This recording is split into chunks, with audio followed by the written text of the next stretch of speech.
আমার নবী নূরের নবী মদিনার ফোটা ফুল আমার নবী নূরের নবী মদিনার ফোটা ফুল সেই নবীকে পেতে চাইলে দরুদ পড়ো ঝুম ঝুম আল্লাহুম্মা সাল্লি আলা সাইয়্যিদিনা মাওলানা মুহাম্মদ ওয়া আলা আলি সাইয়্যিদিনা মাওলানা মুহাম্মদ। আমাদের মা ফাতেমা তুজ-জোহরা রাদিয়াল্লাহু তাআলা আনহার কথা বললাম মা, যে তিনি কেমন দানী নারী ছিলেন, তিনি কেমন দয়ালু ছিলেন, তিনি কেমন দাতা ছিলেন। আমাদের মা ফাতেমার কাছে যখন কিছুই ছিলেন না খাবার মতো, পরনের পোশাক শুধু দুইটা ছাড়া তিনটা ছিলেন না, সেই ফকির এসে বলতে লাগলো, কে আছো গো, আমাকে আল্লাহর ওয়াস্তে একটা পোশাক দাও। বললাম না ফাতেমার সকারা যখন বলতে লাগলো, ও ফাতেমা তোমার কাছে তো কিছু নেই, তুমি এত কেন দয়ালু, তুমি কেন এত দয়ালু? ও ফাতেমা তোমার বিবাহের সময় দুইটা লেবাস তোমাকে দেওয়া হয়েছিল, একটা নতুন লেবাস একটা পুরাতন লেবাস। ও ফাতেমা তোমার কাছে পুরাতন লেবাস দিয়েছিল, তুমি কেন নতুন লেবাস দিলা? ফাতেমা বলতে লাগলো, ওয়ালাল আখিরাতু খায়রুল লাকা মিনাল উলা। তুমি শুনে নাও, দুনিয়ার বুকে যারা কষ্ট করবে তাদের জন্য আখিরাতের সুসংবাদ। দুনিয়াতে যারা কষ্ট করবে তারা আখিরাতে সুখ করবে। কোরআন বলেছে, ফাতেমা বলছে, ওয়ালাল আখিরাতু খায়রুল লাকা মিনাল উলা। ও সখারা তোমরা শোনো, যারা দুনিয়াতে কষ্ট করবে তারা আখিরাতে সুখ পাবে। আমার বাবা আমাকে বলেছেন, ও বেটি ফাতেমা তুমি হবেন জান্নাতের রানী, তুমি হচ্ছে নারীদের সর্দারনী, তুমি নারীদের সর্দারনী। তাহলে মা ফাতেমা আমাদের কি ছিল না? মা ফাতেমারও হাত আছে না? আমাদেরও হাত আছে, মা ফাতেমারও কান আছে, আমাদেরও আছে। এক কথাই মনে করতে হবে, ফাতেমাও এক নারী, আমরাও এক নারী। ফাতেমা যেভাবে স্বামীকে মেনে চলেছিলেন আমরাও সেভাবে মেনে চলবো। ফাতেমা যেভাবে শ্বশুর শাশুড়িকে মেনে চলেছিলেন আমরাও সেভাবে মেনে চলবো। এক কথাই ফাতেমা যেভাবে পর্দা করতেন আমরাও সেভাবে পর্দা করব। ও মা, জান্নাতে কে কে যেতে চান গো?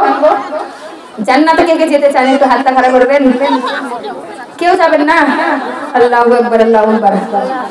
জান্নাতে কে কে যেতে চান? হাতটা খাড়া করবেন না। আমি একাই যাব? 200 টাকা করে নিয়ে আসেন দেখি, নিয়ে আসবেন না? গরিব অসহায়ের জন্য মা ফাতেমা তুজ-জোহরা কেমন দানী ছিলেন, তো উনি কোরআনে বলে দিয়েছিলেন, ওয়ালাল আখিরাতু খায়রুল লাকা মিনাল উলা। যে তোমরা দুনিয়াতে যদি কষ্ট করো, অপরের সুখ দেখো, নিজে কষ্ট করো অপরের সুখ দেখো, তাহলে সে ব্যক্তি আখিরাতে কি হবে মা? সুখ পাবে। মাশাআল্লাহ মাশাআল্লাহ। নারায়ে তাকবীর, নারায়ে রিসালাত, রাসূলুল্লাহ, নারায়ে হায়দারি। ইয়া আলী আমার একটি আম্মি জান জান্নাতের রমণী হতে চান, এই যে 200 টাকা দিয়ে দিলেন। আর কোনো আম্মা নেই গো? আর কোনো আম্মা নেই? কেমন করে ঘুমাও তুমি, কেমন করে ঘুমাও তুমি, ফজর কর কাজা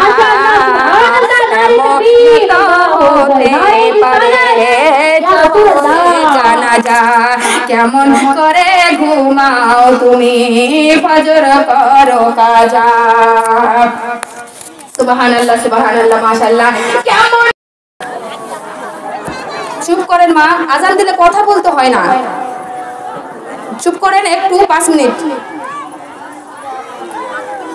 পানি টানি কিছু নাই,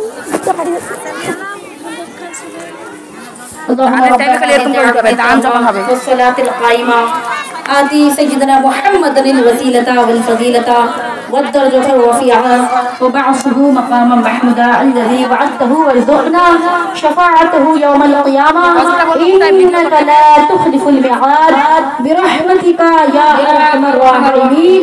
لا إله إلا الله محمد رسول الله صلى الله تعالى عليه وسلم. সামনে মাহে রমজান, সামনে মাহে রমজান, মা 30 মাসে 30 রোজা, তাই না গো? আপনারা হয়ে থাকবেন। একটু এদিকে চেপে চেপে আসুন না, ওইদিকে ওনারা বুঝতে পারছেন না, আপনারা একটু এগিয়ে গিয়ে আসলে ভালো হতো। হ্যাঁ, এদিকে এগিয়ে গিয়ে আসুন, এদিকে এগিয়ে গিয়ে আসুন, আপনারা একটু নড়েন, এইদিকে চেপে চেপে যান, তাহলে এদিকে জায়গাটা বের হয়ে যাবে। তো আমাদের মা খাদিজাতুল কুবরা রাদিয়াল্লাহু তাআলা আনহা আমাদের দয়ার নবী মায়ার নবীকে বলতে লাগলেন, ইয়া রাসূলুল্লাহ ইয়া হাবিবাল্লাহ, নবী গো, ও আমার প্রাণের স্বামী, কেউ অ্যাক্সিডেন্টে মারা যাচ্ছে, কেউ ক্যান্সারে মারা যাচ্ছে, কেউ রোগে মারা যাচ্ছে, কেউ স্ট্রোকে মারা যাচ্ছে। আজরাইল জানি যখন মেয়েদের বলবো কি শুনবেন তো, কারণ মেয়েদের প্রোগ্রাম জরুরি মাসলা মাসাইল বলার জন্য, কোনো জীবনী শোনার জন্য না। কারণ আমরা যে কাজে যাচ্ছি যেন দুইটা কিছু শিখে আসতে পারি। এক নাম্বার বলছি, খাস করে মা বোনেরা সিটি কলেজের জিনিস পড়বেন না, সেটা দিয়ে কি নামাজ হবে না। এখন আপনারা প্রশ্ন করবেন যে আচ্ছা আপা কেন নামাজ হবে না? তাই তো জি ম্যাডাম যে বলে গেল বক্তা যে কেন হবে না, কেন তো মানে আছে না, এই কারণে হবে না। আমাদের আম্মা জান আয়েশা রাদিয়াল্লাহু তাআলা আনহা প্যারা নবী সাল্লাল্লাহু তাআলা আলাইহি ওয়াসাল্লামকে বললেন, ইয়া রাসূলুল্লাহ ইয়া হাবিবাল্লাহ, আমি কোন জিনিস পড়তে পারবো? আমার নবী করিম সাল্লাল্লাহু তাআলা আলাইহি ওয়াসাল্লাম বলতে লাগলেন, ও বিবি আজ তুমি শোনো, তোমার জন্য 4টা জিনিস জায়েজ হবে।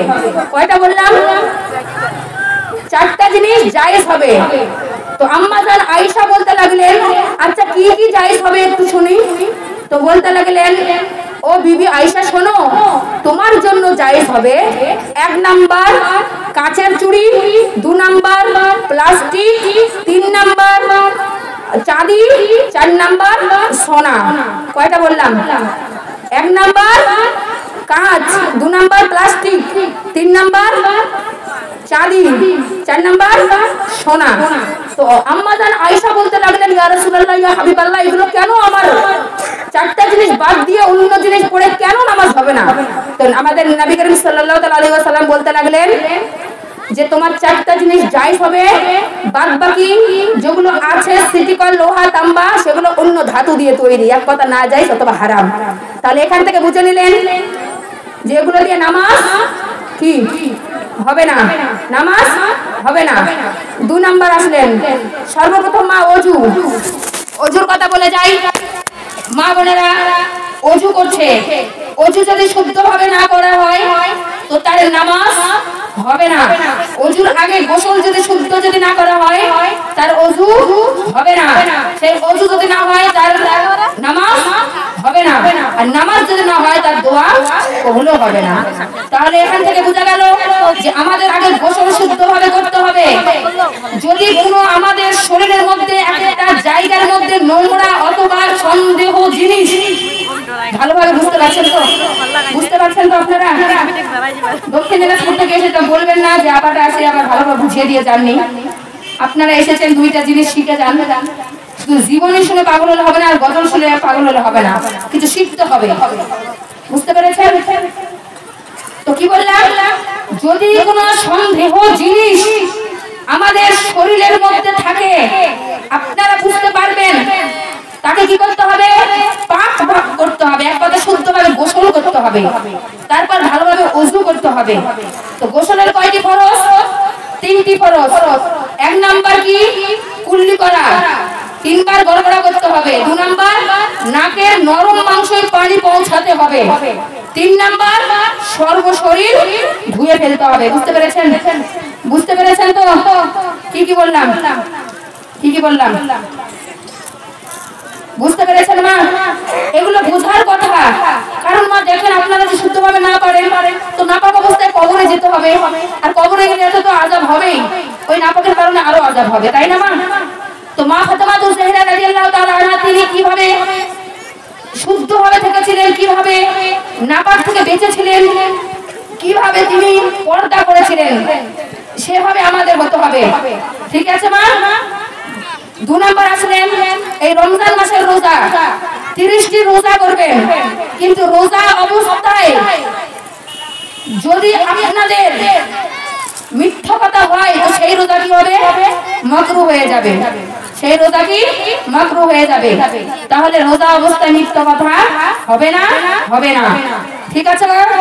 আর একটা কথা কি, যদি আপনারা কোনো জিনিস কাউকে দিয়ে সাহায্য করছেন, এই জিনিসটা দিয়ে আমি সাহায্য করছি, সেটা কিন্তু বারবার আপনারা ঝগড়া করে খোটা দিবেন না। মেয়েদের মধ্যে তো এটা বারবার হয়, একটা জিনিস দিলে আমরা 10 বার বলি, কিন্তু কোরআন বলে দিয়েছেন ইয়া আইয়ুহাল্লাযীনা আমানু লা তুবতিলু সাদাকাতিকুম বিল মান্নি ওয়াল আযা।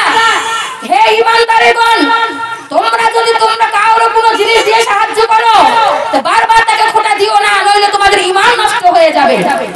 তাহলে এখান থেকে বোঝা গেল যে আমরা মানুষকে খোটা দিব না। আর একটা কথা, ফামাইয়া আমাল মিসকাল যাররাতিন খায়রান ইয়ারা, যে এক যাররা পরিমাণ নেকি করবে আল্লাহ তাবারক তাআলা 20টা নেকি তার খাতায় লিখে দিবেন। সুবহানাল্লাহ, সুবহানাল্লাহ। তো কয়টা জিনিস বুঝতে পারলেন? আর পর্দা, মাথার চুল কোন পরপুরুষকে যদি আপনারা দেখান এটা হারাম অথবা নাজায়েজ হবে। কুকুরের মাংস খাওয়া যতটা হারাম, শুয়োরের মাংস যতটা খাওয়া হারাম, ততটা মাথার চুল পরপুরুষকে দেখা ততটাই হারাম। বুঝতে পেরেছেন? কারণ বললাম তো, ঘটনাটা আগে বলে দিলাম না, একটা নারী অনেক পরশদারে ছিলেন কিন্তু পর্দা করতেন না। তিনি আজ কবরে কত আযাব হচ্ছে, কিন্তু সময় থাকতে সময়টাকে কাজে লাগাবেন। ঠিক আছে? সকলে মিলে বলুন তো ইয়া রাসূলুল্লাহ, ইয়া রাসূলুল্লাহ। সকলে বলুন ইয়া রাসূলুল্লাহ। 5 ওয়াক্ত নামাজ সকলে পড়েন তো মা? 5 ওয়াক্ত নামাজ পড়েন তো সকলে? নামাজ পড়েন তো সকলে? 5 ওয়াক্ত নামাজ পড়বেন সঠিকভাবে। আর মেয়েরা হাতের এভাবে কানকেও বাঁধবেন না, হাত এভাবে হবে, আর 2 স্তরের মাঝখানে হাত বাঁধবেন। ঠিক আছে? মেয়েদের মধ্যে এগুলো বেশি ভুল হয়, কারণ আমরা নামাজ যদি সঠিকভাবে না পড়তে পারি তো আমাদের ইবাদত হবে না, হবে না, হবে না। ঠিক আছে? তো আমার পরে আরো বক্তব্য বলবেন আপনাদের এই গ্রামের কদবানু বেগম সাহেবা, আমাদের বক্তার ফ্রেন্ড।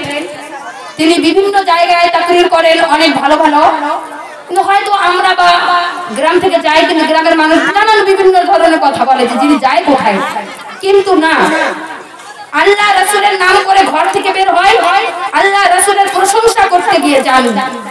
তিনি বা আমরা যে কেউ হোক, তিনি ভালো প্রোগ্রাম করেন অনেক বিভিন্ন জায়গায়। তো তিনি আজ অনেক আশায় এই জলসা লাগিয়েছেন, অনেক আশায় এই প্রোগ্রাম করেছেন। তো আজ দুঃখের বিষয় যে গ্রামের মা বোনেরা কেউ আসেন না। কিন্তু আজ আবার এটা যদি আবার কোনো ফাংশন হতো তো দেখতেন কত মায়ের মা পর্যন্ত চলে যেত, মায়ের মা পর্যন্ত চলে যেত।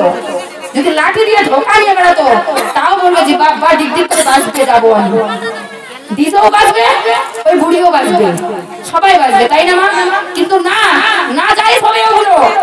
আল্লাহ তাবারক তাআলা বলেছেন, ও আমার বান্দা, যে বান্দা আমার রাস্তায় আসে, আল্লাহর হাবিব বলে দিয়েছেন, ও আমার উম্মত উম্মতিরা, যদি জাহান্নামের আগুনে তোমরা কবরে দাও দাও করে জ্বলো, আর যদি তোমরা চিৎকার করে তোমার মাকে ডাকো, তোমার স্বামীকে ডাকো, তোমার হয়ে কেউ কথা বলবে না, আমি নবী মুস্তাফা নিয়ে যাব তোমাদের কবরে, যদি নেককার কাজ করে থাকে। সুবহানাল্লাহ, সুবহানাল্লাহ। আমরা নবীকে পেতে গেলে কি করতে হবে? যেই রাস্তায় গেলে আমার নবীর মহব্বত পাবো সেই রাস্তায় যেতে হবে, যেই রাস্তায় গেলে আমার নবীর ভালোবাসা পাওয়া যাবে সেই রাস্তায় যেতে হবে, তাই না গো? ঠিক কি না? মা বোনেরা, রেগে গেলেন কি? আমার বক্তা শুনে রেগে গেলেন? রেগে গেলেন?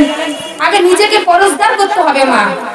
আর নিজে যদি কেউ, আল্লাহ বলেছেন, ও বান্দা তুমি যদি কোরআন জানো তো তুমি গ্রামের দাওয়াত করে নিয়ে আসো তাকে, সে যদি তোমার ডাকে না আসে তার বাড়ি গিয়ে তুমি ডেকে ডেকে আনো, তাও যদি না আসে তুমি তাকে বুঝিয়ে নিয়ে আসো, কিন্তু ঝগড়া করিও না।